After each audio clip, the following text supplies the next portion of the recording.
நல்லா இருப்பீங்க.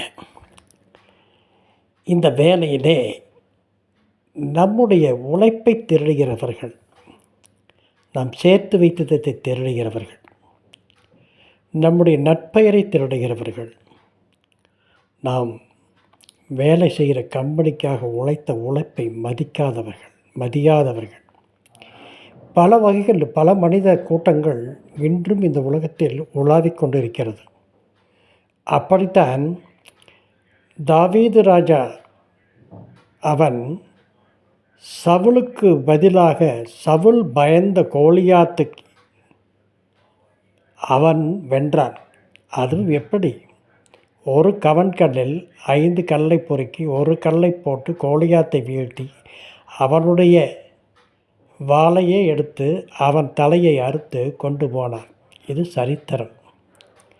காரணம், அவன் சொன்னது, கோலியாத் சொன்னான், நாய்களே, நீங்கள் உங்கள் தேவன் உங்களை ரட்சிப்பாரா என்று கர்த்தரை, அவன் தாவீது வணங்கி தெய்வத்தை தாறுமாறாக கேவலமாக பேசினான்.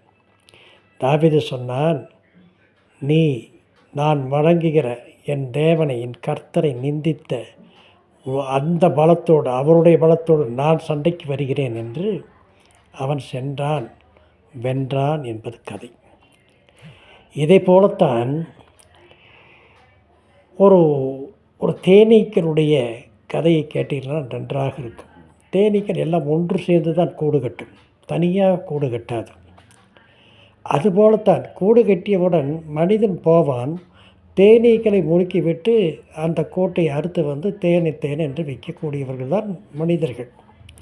கஷ்டப்பட்டு அது சேர்த்தி வைத்ததை, ஆனால் இவன் ஒரே நிமிஷத்தில் தேனீக்களை முடுக்கி தேனீக்களை துரத்தி விட்டு அதை எடுத்து விடுவான். ஒரு முறை அப்படி ஏற்படும் போது ஒரு குருவி கேட்டுதான், பக்கத்தில் மரத்தில் இருந்த குருவி தேனியை கேட்டுதான். தேனி சொல்லிதான், வந்தவன் மனிதன், அவன் நாங்கள் சேர்த்து வைத்ததை, கஷ்டப்பட்ட பெயரை, நல்ல பெயரை கெடுத்து விடலாம். ஆனால் எங்கள் உழைப்பு என்றைக்கும் அவன் எடுக்க முடியாது. அது என்றைக்கும் காலகாலமாக பேசும். நாங்கள் அந்த உழைப்பின் மூலம் மறுபடியும் கட்டுவோம். எங்கள் உழைப்பு மதிக்க தெரிந்தவர்கள். அவன் திருடிவிட்டான், ஆனால் எங்களுடைய உழைப்பை திருட முடியாது. நாங்கள் உழைப்பின் மூலம் எங்களுக்கு சம்பாதித்த பெயரையும் கூட எடுக்க முடியாது. தேனி நல்ல தேனி என்று தான் சொல்லுவார்கள். அதுபோல தான் சில நேரங்களில் நாம் ஆஃபீஸில் வேலை செய்யக்கூடும், பெரிய நிறுவனங்கள் வேலை செய்யக்கூடும்.